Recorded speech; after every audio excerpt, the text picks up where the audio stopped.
Demi mendongkrak kualitas ekosistem olahraga Indonesia, khususnya di sport industri, KONI Pusat akan menggelar Indonesia Sport Synergy Summit 2025.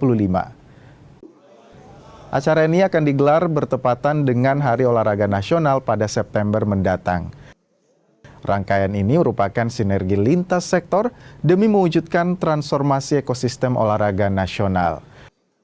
Jelang event ini, KONI Pusat melakukan penandatanganan nota kesepahaman bersama strategic partner.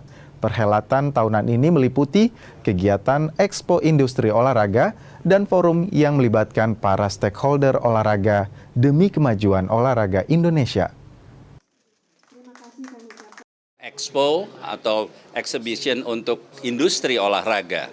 Saya mengundang pelaku-pelaku industri olahraga memanfaatkan kesempatan ini untuk mereka menunjukkan hasil produksinya. Produk peralatan olahraga Indonesia digunakan oleh atlet-atlet Indonesia pada saat mereka mengikuti kejuaraan-kejuaraan nasional.